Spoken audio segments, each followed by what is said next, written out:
নমস্কাৰ আপোনালোক সকলোকে মোৰ ইউটিউব চেনেল টিচাৰ্ছ কৰ্নাৰলৈ পুনৰ এবাৰ স্বাগতম জনাইছোঁ। গুণোৎসৱ 2025ৰ এক্সটাৰ্নেল ইভালুৱেটৰ্ছৰ ডুজ এণ্ড ডু নটছ কি কি, অৰ্থাৎ বাহ্যিক মূল্যায়কৰ বাবে কৰিবলগীয়া আৰু কি কৰিব নলগীয়া গুণোৎসৱ 2025ত তাৰ বিষয়ে আজি আপোনালোকক জনাব চেষ্টা কৰিম। ভিডিঅ'টি শেষলৈকে চাব, চাই ভাল পালে লাইক এণ্ড শ্বেয়াৰ কৰিব আৰু চেনেলটি যদি এতিয়াও ছাবস্ক্ৰাইব কৰা নাই কাইণ্ডলি ছাবস্ক্ৰাইব কৰিব। এক্সটাৰ্নেল ইভালুৱেটৰগৰাকীয়ে বিদ্যালয়ত উপস্থিত থাকিব লাগিব, যি 3খন বা 2খন বা এখন বিদ্যালয়ত তেখেতক এছাইন কৰি দিয়া হয়। মৰ্ণিং এছেম্বলিৰ পৰা গোটেই প্ৰক্ৰিয়াটি সমাপ্ত নোহোৱালৈকে বাহ্যিক মূল্যায়নৰ দিনাখন, অৰ্থাৎ up to labelling, packaging etcetera, অৰ্থাৎ পেকেট কৰি পেলাই CRCC হাতলৈ উভতাই দিয়ালৈকে তেখেতে বিদ্যালয়ত উপস্থিত থাকিব লাগিব, মৰ্ণিং এছেম্বলিৰ পৰা গোটেই প্ৰক্ৰিয়াটো সম্পূৰ্ণ নোহোৱালৈকে। তাৰ লগতে তেখেতে ৰেণ্ডমলি 10% ষ্টুডেণ্টক ক্লাছ ৱাইজ প্ৰতিটো ক্লাছৰ পৰা তেখেতে চিলেক্ট কৰিব আৰু তেওঁলোকৰ ৰিডিং স্কিল এছেছ কৰিব লাগিব। আৰু তেখেতে 5-6টা এনচাৰ কপি প্ৰতিটো শ্ৰেণীৰ পৰা এটলিষ্ট কমপক্ষেও ৰেণ্ডমলি তেখেতে চেক কৰিব লাগিব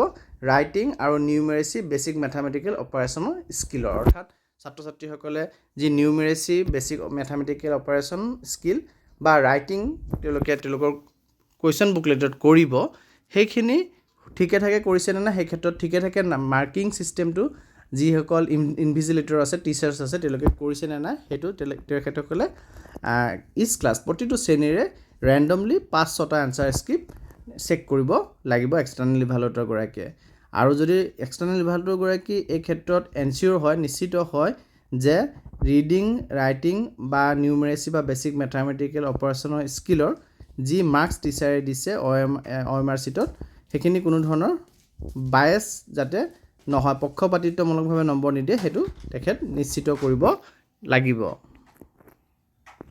এক্সটাৰ্নেল ইভালুৱেটৰগৰাকীয়ে স্কুল ইভালুৱেশ্যনৰ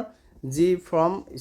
স্কুলে 3 দিন আগত, অতি কমেও 3 দিন আগত ফিল আপ কৰিব অনলাইনত, তাত যিখিনি ইণ্ডিকেটৰ আৰু ডেছক্ৰিপ্টৰ আছে সেইখিনি থ'ৰলি ভেৰিফাই কৰিব লাগিব।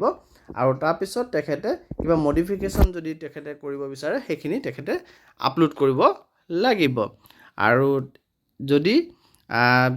এক্সটাৰ্নেল ইভালুৱেশ্যনৰ দিনাখনেই ছেইম ডে তেখেতে গুণোৎসৱ পৰ্টেল বা এপত তেখেতৰ কামখিনি স্কুল ইভালুৱেশ্যনৰ ক্ষেত্ৰত কৰিব লাগিব। আৰু তাৰ লগতে এক্সটাৰ্নেল ইভালুৱেটৰগৰাকীয়ে বিদ্যালয়ত যি ইভালুৱেশ্যন হ'ব সেই ইভালুৱেশ্যন যাতে ট্ৰেন্সপেৰেঞ্চি থাকে সেইটো নিশ্চিত কৰিব লাগিব। আৰু পৰ্টেল বা এপত ট্ৰেন্সপেৰেঞ্চিৰ যি ৰিপৰ্ট ছাবমিট কৰিব লাগে এক্সটাৰ্নেল ইভালুৱেটৰগৰাকীয়ে, সেই ৰিপৰ্ট তেখেতে ছাবমিট কৰিব লাগিব। আৰু বাহ্যিক মূল্যায়নৰ দিনাখন বিদ্যালয়ত যাতে একমাত্ৰ হেড টিচাৰগৰাকীৰ লগতে নডাল টিচাৰগৰাকী সেই পেৰেণ্ট স্কুলৰ, অৰ্থাৎ যোনখন বিদ্যালয়ত বাহ্যিক মূল্যায়ন হৈ আছে সেই বিদ্যালয়ৰ অকল হেড টিচাৰ আৰু নডেল টিচাৰহে বিদ্যালয়ত উপস্থিত থাকে সেইটো নিশ্চিত কৰিব লাগিব। তাৰ বাদে অইন কোনো শিক্ষক সেইখন বিদ্যালয়ৰ যাতে বাহ্যিক মূল্যায়নৰ দিনাখন বিদ্যালয়ত নাথাকে সেইটো নিশ্চিত কৰিব লাগিব। আৰু বাহ্যিক মূল্যায়কগৰাকীয়ে ইনভিজিলেটৰ্ছ বা টিচাৰ্ছ যিসকল বেলেগ বিদ্যালয়ৰ পৰা আহিছে তেওঁলোকৰ লগত যোনটো অৰ্ডাৰ কপি লৈ আহে সেই অৰ্ডাৰ কপিটো তেখেতে চেক কৰিব লাগিব বা চাব লাগিব। আৰু তেখেতে যি ছিট প্লেনৰ গাইডলাইন দি থোৱা আছে, মই তাৰ ওপৰত এটা ভিডিঅ' ইতিমধ্যে বনাই থোৱা আছে, সেই ছিট প্লেন মতে ছাত্ৰ ছাত্ৰীসকল বহে সেইটো তেখেতে নিশ্চিত কৰিব লাগিব। আৰু এই ক্ষেত্ৰত কেয়াৰফুল হ'ব লাগিব যে ছিট প্লেনৰ মতে ল'ৰা ছোৱালীখিনি মিক্স হৈ পেলাই বহিলেও যাতে পেকেজিং কৰাৰ ক্ষেত্ৰত OMR শ্বীটকেইটা পেকেজিং ক্লাছ ৱাইজ হয়, তাত যাতে খেলি মেলি নহয় সেইটো তেখেতে নিশ্চিত কৰিব লাগিব। আৰু বিদ্যালয়ত যেতিয়া ছাবজেক্ট এৰিয়াৰ MCQ ইভালুৱেশ্যন চলি থাকে সেই সময়খিনিত তেখেতে প্ৰতিটো ৰুমত মুভমেণ্ট কৰি থাকিব লাগিব, অৰ্থাৎ অফিচ ৰুমত বহি থাকিব নালাগে, তেখেতে মুভমেণ্টত থাকিব লাগিব। আৰু ছাবজেক্ট এৰিয়াছ ইভালুৱেশ্যন যেতিয়া চলি থাকে, অৰ্থাৎ MCQ যেতিয়া চলি থাকে তেতিয়া যাতে কোনো ধৰণৰ মেল প্ৰেক্টিছেই হওক বা চিটিং হওক নহয়, যাতে সেইটো তেখেতে নিশ্চিত কৰিবৰ কাৰণে যি প্ৰয়োজনীয় ব্যৱস্থা ল'ব লাগে সেই ব্যৱস্থা তেখেতে ল'ব লাগিব, যাতে কোনো ধৰণৰ মেল প্ৰেক্টিছ বা চিটিং বিদ্যালয়ত অনুষ্ঠিত নহয়। আৰু ইভালুৱেশ্যন চিডিউল যোনটো গুণোৎসৱ গাইডলাইনৰ এনেক্সাৰ 3 দি থোৱা আছে সেই মতে যাতে ইভালুৱেশ্যন কণ্ডাক্ট হয় সেইটো তেখেতে নিশ্চিত কৰিব লাগিব। আৰু তেখেতে যি তেখেতৰ কনফিডেঞ্চিয়েল অবজাৰভেশ্যন ৰিপৰ্ট আছে সেইটো তেখেতে গুণোৎসৱ পৰ্টেল বা এপৰ জৰিয়তে লগ ইন কৰি পেলাই অনলাইন ছাবমিট কৰিব লাগিব আৰু তেখেতে প্ৰপাৰ পেকেটিং যি এক্সামিনেশ্যন মেটেৰিয়েলছ আছে সেই মেটেৰিয়েলছখিনি যাতে প্ৰপাৰ পেকেটিং হয় ক্লাছ ৱাইজ হয় সেইটো তেখেতে নিশ্চিত কৰিব লাগিব আৰু য'ত যি কথা পূৰ কৰিবলগীয়া আছে ফৰ্ম ফিল আপ কৰিবলগীয়া আছে বা য'তে তথ্য ফিল আপ কৰিবলগীয়া আছে সেইখিনি যাতে তেখেতে ফিল আপ কৰে OMR চিট যাতে তেখেতে চাইন কৰে য'ত এক্সটাৰ্নেল ইভালুৱেটৰৰ চাইনৰ প্ৰয়োজন আছে সেইটো তেখেতে নিশ্চিত কৰিব লাগিব আৰু তেখেতৰ সন্মুখত যাতে চিলিংটো হয় অৰ্থাৎ OMR চিটৰ পেকেটিংখিনি ভৰোৱা পিছত যোনটো আমাৰ টেম্পাৰ প্ৰুফ পেকেজিংটো চিল কৰিব লাগে সেই চিলটো তেখেতৰ সন্মুখত যাতে হয় সেইটো তেখেতে নিশ্চিত কৰিব লাগিব আৰু তেখেতে ইম্পাৰ্চিয়েলিটি আৰু নিউট্ৰেলিটি মেইনটেইন কৰি চলিব লাগিব এক্সামৰ সময়খিনিত বা গোটেই প্ৰক্ৰিয়াটিত তাৰ লগতে জানিবলৈ কথা হ'ল যে এক্সটাৰ্নেল ইভালুৱেটৰজনে কি কাৰ্য বা কি কাম কৰিব নেলাগে প্ৰথমটোৱে হ'ল যে হেড টিচাৰ আৰু নডাল টিচাৰৰ বাদে অইন কোনো শিক্ষক যাতে সেই বিদ্যালয়খনৰ পেৰেণ্ট স্কুলৰ অইন কোনো শিক্ষক এক্সটাৰ্নেল ইভালুৱেশ্যনৰ দিনাখন বিদ্যালয়ত উপস্থিত নাথাকে সেইটো তেখেতে নিশ্চিত কৰিব লাগিব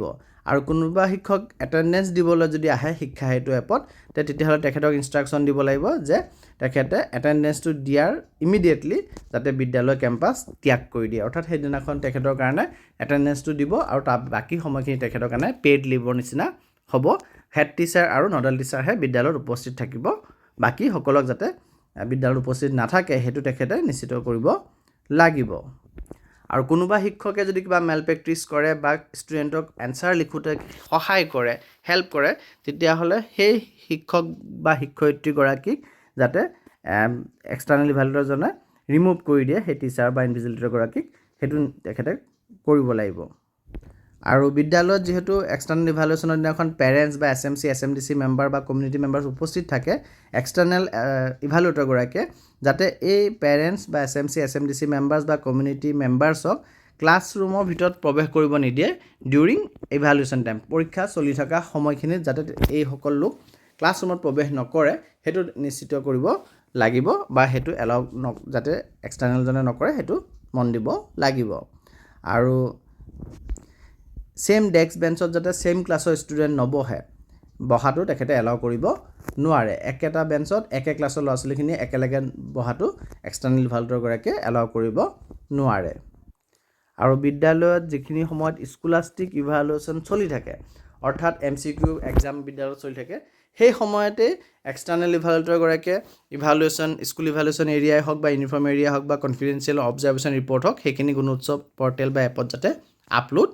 নকৰে অৰ্থাৎ স্কুলাষ্টিক এৰিয়াছত যেতিয়া ইভালুৱেশ্যন চলি থাকে সেইখিনি সময়ত যাতে তেখেতে মুভমেণ্টত থাকে প্ৰতিটো ৰুমত তেখেতে মুভমেণ্ট কৰে প্ৰতিটো ৰুম তেখেতে পৰ্যবেক্ষণ কৰে সেইখিনি কামহে কৰিব লাগে সেইখিনি সময়ত তেখেতে যাতে অফিচ ৰুমত বহি পেলাই